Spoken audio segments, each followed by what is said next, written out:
जय हिंद।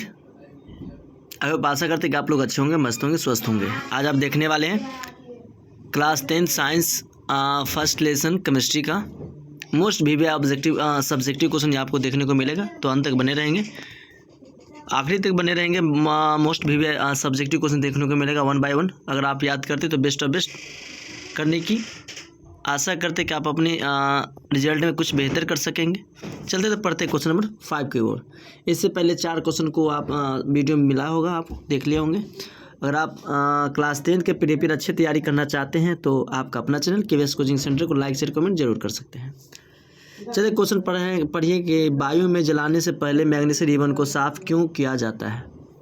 वायु में जलाने से पहले मैग्नीशियम रिबन को साफ क्यों किया जाता है, मोस्ट वीवीआई सब्जेक्टिव क्वेश्चन है। आंसर लिखेंगे, यदि मैग्नीशियम रिबन नम्न वायु के संपर्क में रहता है तो उस पर सफ़ेद रंग की मैग्नीशियम ऑक्साइड की परत जम जाती है। मैग्नीशियम रिबन को जलाने से पहले अवरोध पैदा करती है, इसलिए मैग्नीशियम रिबन को जलाने से पहले उसे हम साफ किया जाता है श्रेष्ठ मार्स के पत्र से।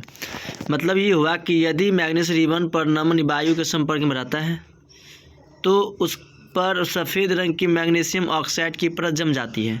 यह परत मैग्नीशियम को जलने में अवरोध पैदा करती है, इसलिए उसे जलाने से पहले मैग्नीशियम रिबन को पहले रगड़ मार से साफ किया जाता है। आप समझ गए होंगे कि जलने में इसको क्या करती है, अवरोध उत्पन्न करती है, इसलिए उसे साफ कर दिया जाता है। नेक्स्ट क्वेश्चन और पढ़ेंगे 6 नंबर। प्रतिस्थापन अभिक्रिया क्या है, उदाहरण दें। प्रतिस्थापन अभिक्रिया क्या है, आंसर लिखेंगे, वह रासायनिक अभिक्रिया जिसमें अधिक अभिक्रियाशील धातु अपने से कम अभिक्रियाशील धातु को यौगिक के विलयन या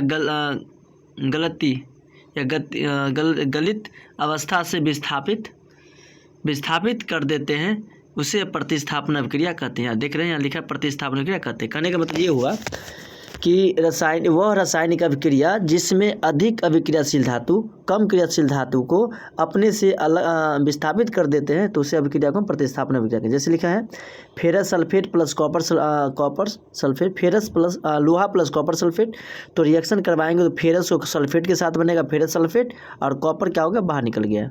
इस रासायनिक अभिक्रिया में Fe जो कि अधिक क्रियाशील है Cu की अपेक्षा उस विस्थापित कर दूसरा स्थान स्वयं ग्रहण कर लेते हैं। आई होप आप समझ होंगे कि प्रतिस्थापन अभिक्रिया कैसे कहते हैं। क्वेश्चन अपन देखने वाले 7, वियोजन अभिक्रिया से आप क्या समझते हैं। मोस्ट वीवीआई क्वेश्चन है, पूछेगा ही 110%। आप अंत तक बने रहेंगे, पूरे क्वेश्चन आपको यहाँ से देखने को मिलेगा। क्या लिखा है, वियोजन अभिक्रिया से आप क्या समझते हैं। वियोजन मतलब तोड़ना, खंडित होना। तो वियोजन अभिक्रिया जब एक बड़ा यौगिक टूटकर 2 या 2 से अधिक यौगिकों में परिणत हो जाता है तो वैसी अभिक्रिया वियोजन अभिक्रिया कहलाती है। तो वैसी अभिक्रिया वियोजन अभिक्रिया कहलाती है। तो वैसी अभिक्रिया कौन सी अभिक्रिया कहलाती है, वियोजन अभिक्रिया कहलाती है। आई होप आप समझ होंगे। वियोजन देखिए, ध्यान से सुनेंगे आप, ध्यान से पेन कॉपी में आप अपने कॉपी में नोट कर लेंगे और अंत तक बने रहेंगे तो बहुत बेस्ट ऑफ बेस्ट आप रिजल्ट कर सकते हैं। वियोजन अभिक्रिया जब एक बड़ा यौगिक टूटकर 2 या 2 से अधिक यौगिकों में परिणत हो जाता है तो वैसी अभिक्रिया को वियोजन अभिक्रिया कहते हैं। जैसे यहाँ देख रहे हैं KClO3 तो 2 KCl प्लस O2 बाहर निकल के आ गया। नेक्स्ट है संतुलित रासायनिक समीकरण क्या है। रासायनिक समीकरण को संतुलित करना क्यों आवश्यक है, मोस्ट वीवीआई क्वेश्चन है। क्वेश्चन नंबर 8 आप पढ़ेंगे, संतुलित रासायनिक समीकरण क्या है। रासायनिक समीकरण को संतुलित करना क्यों आवश्यक है, पढ़ेंगे। संतुलित रासायनिक समीकरण वह है जिसमें अभिकारकों और उत्प्रेरकों में विभिन्न तत्वों के परमाणुओं की संख्या समान होती है। संतुलित का रहा, संतुलित मतलब इक्वल, मतलब इक्वलिटी, मतलब दोनों पार बराबर होना चाहिए। तो अणु या परमाणु की संख्या जब बराबर होती है तो हम संतुलित समीकरण कहते हैं। रासायनिक क्रिया में द्रव्यमान के संरक्षण के नियम को संतुष्ट करने के लिए रासायनिक समीकरण की संतुष्ट होनी चाहिए। किसको संतुष्ट करने के लिए, तो रासायनिक समीकरण की संतुष्ट होनी चाहिए। Next question number most VVI question पढ़ेंगे।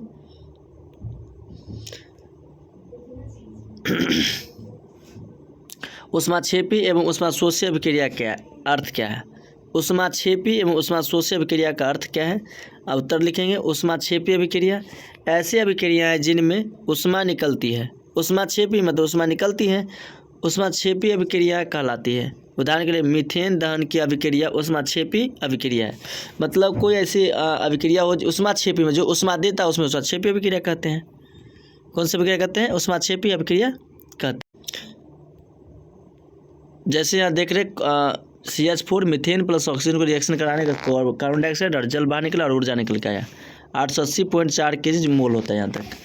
ऊष्माशोषी अभिक्रिया ऊष्माक्षेपी में देती है, ऊष्माशोषी ग्रहण करती है। ऐसे अभिक्रिया जिनमें ऊष्मा अवशोषित होती है उसे ऊष्माशोषित अभिक्रिया कहते हैं। देखो सिंपल वही में लिखा हुआ परिभाषा उसी में ही लिखा हुआ है। आप वहाँ से आप गेन कर सकते हैं बातें को। क्या कर रहा है?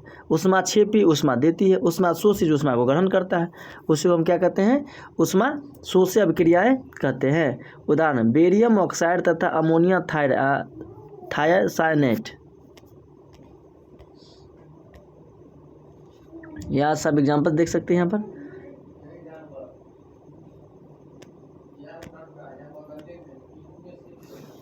क्वेश्चन नंबर 10, अवक्षेपण अभिक्रिया से आप क्या समझते हैं? उदाहरण देकर समझाएं। अवक्षेपण अभिक्रिया से आप क्या समझते हैं? उदाहरण देकर समझाएं। आंसर देखेंगे। जब 2 विलयनों को मिलाया जाता है, जब 2 विलयनों को आपस में मिलाया जाता है और उनकी अभिक्रिया से श्वेत रंग के एक पदार्थ का निर्माण होता है। अभिक्रिया से श्वेत रंग के एक पदार्थ का निर्माण होता है जो जल में अविलेय मतलब घुलित ना हो, तो उस अविलेय पदार्थ के अवक्षेपण कहलाते हैं। तो उसे क्या कहते हैं? अवक्षेपण या अवक्षेप कहलाते हैं। और ऐसी ही प्रक्रिया अवक्षेपण अभिक्रिया कहलाती है। सिंपल समझें। जब 2 विलयनों को मिलाया जाता है और उनकी अभिक्रिया से श्वेत रंग के एक पदार्थ का निर्माण होता है जो जल में अविलेय है, तो इस अविलेय पदार्थ के अवक्षेपण कहलाते हैं। और यह अभिक्रिया अवक्षेपण का निर्माण होता है उसे अवक्षेपण अभिक्रिया कहलाती है। जैसे sodium sulphate plus barium chloride कोई रिएक्शन तो बेरियम सल्फेट प्लस NaCl बना।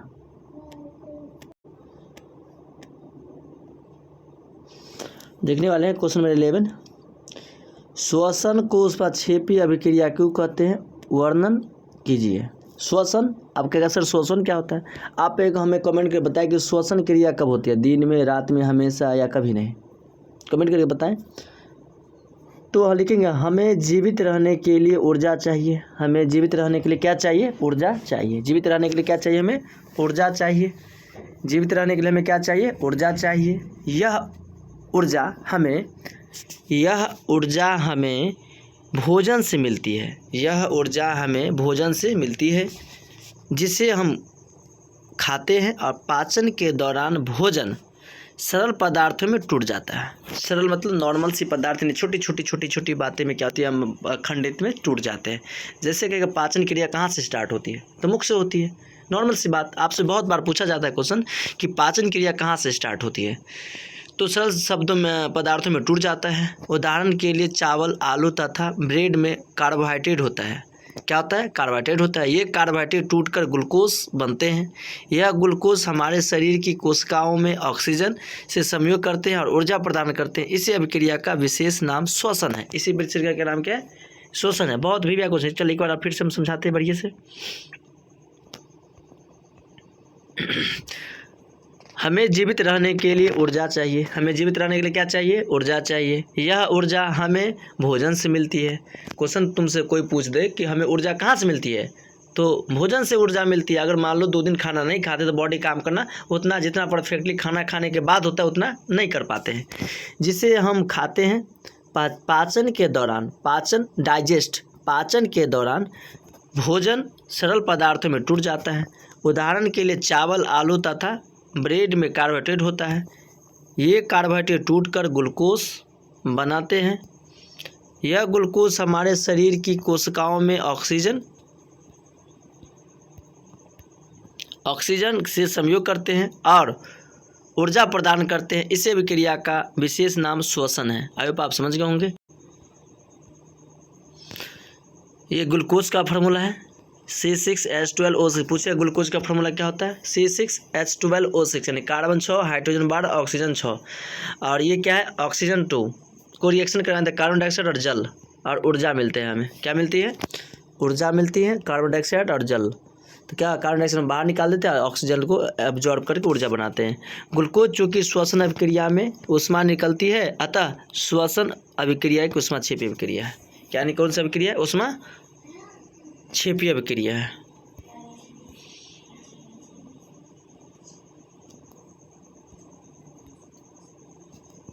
क्वेश्चन नंबर पढ़ेंगे 12। प्रकाश अपघटन अभिक्रिया से आप क्या समझते हैं? प्रकाश अपघटन अभिक्रिया से आप क्या समझते हैं?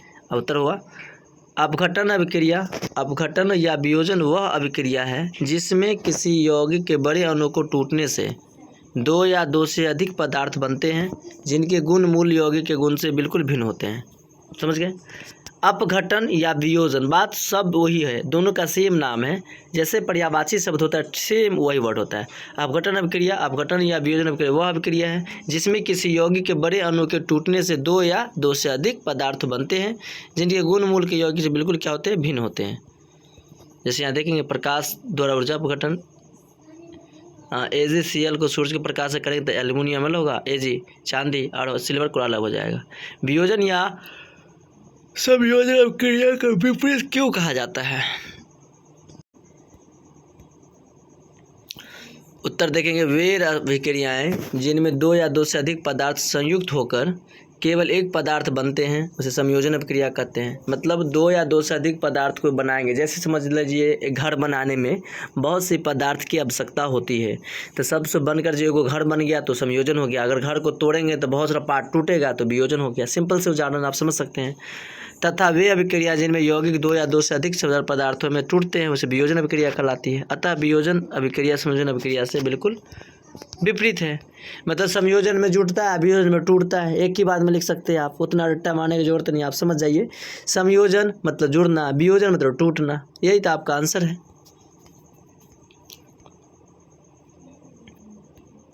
नेक्स्ट क्वेश्चन देखने वाले हैं, क्वेश्चन नंबर 14। रासायनिक अभिक्रिया से क्या समझते हैं? रासायनिक अभिक्रिया से क्या समझते हैं? उत्तर लिखेंगे जब कोई रासायनिक परिवर्तन होता है तो हम कहते हैं कि रासायनिक अभिक्रिया हुई है। जैसे कि भोजन पकना, अंगूर का किण्वन तथा सांस लेना आदि, ये सभी रासायनिक अभिक्रियाएं के कारण संपन्न होती है। किसी कारण संपन्न होती है? रासायनिक अभिक्रिया के कारण संपन्न होती है।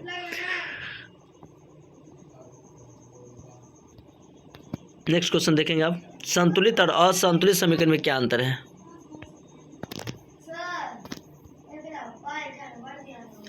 क्वेश्चन में देखेंगे संतुलित और असंतुलित समीकरण में क्या अंतर है। तो आंसर लिखेंगे रासायनिक समीकरण में तीर के दोनों ओर उपस्थित तत्वों में परमाणुओं की संख्या समान होनी चाहिए। ऐसे समीकरणों को संतुलित समीकरण कहते हैं। ऐसे समीकरणों को क्या कहते हैं? हम संतुलित समीकरण कहते हैं। ऐसे समीकरण जिसमें अभिकारक और प्रतिफल तीर के चिन्ह के साथ दर्शाए गए हैं। समझ गए ना? संतुलित और असंतुलित। संतुलित मतलब बैलेंसी, अनसंतुलित अनबैलेंसी। तो रासायनिक समीकरण में तीर के दोनों ओर उपस्थित तत्वों में परमाणुओं की संख्या समान होनी चाहिए। ऐसी समीकरणों को संतुलित समीकरण कहते हैं। ऐसे अभिक्रिया को हम क्या कहते हैं? संतुलित समीकरण कहते हैं। जिसमें अभिकारक और प्रतिफल के चिन्ह के साथ दर्शाए गए हैं किंतु तीर के चिन्ह के दोनों ओर उपस्थित परमाणुओं की संख्या समान नहीं हो, उसे हम असंतुलित समीकरण कहते हैं। संतुलित समीकरण किसे कहेंगे? तीर के दोनों ओर बैलेंस है और तीर के दोनों बैलेंस नहीं है तो संतुलित और नहीं है तो असंतुलित।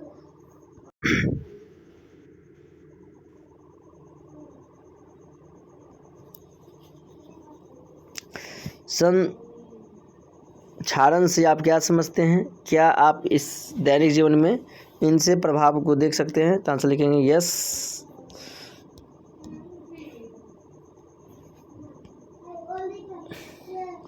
आप जानते हैं कि लोहे की बनी हुई नई वस्तुएं चमकीली होती हैं।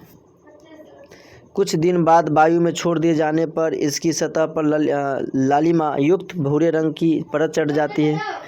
प्रक्रिया को लोहे पर जंग लगना कहलाता है। क्या कहलाता है? जंग लगना कहलाता है। यह अभिक्रिया अन्य धातुओं की परतों पर भी होती है और उनका रंग बदलता रहता है। क्या होता है? रंग बदल जाता है। जब कोई धातु अपने आसपास अम्ल पदार्थ आदि के संपर्क में आती है तो संक्षारित हो जाती है। इसी प्रक्रिया को संक्षारण कहते हैं। इसी प्रक्रिया क्या कहते हैं? मान लो सिंपल सी बात, कोई भी नई वस्तु जो बनाते हैं लोहा का या किसी का, वो नई चमकीली होती है, धीरे धीरे भूरा रंग का परत चढ़ जाती है, उसी को हम जंग लगना कहते हैं और यही प्रक्रिया संक्षारण कहलाती है।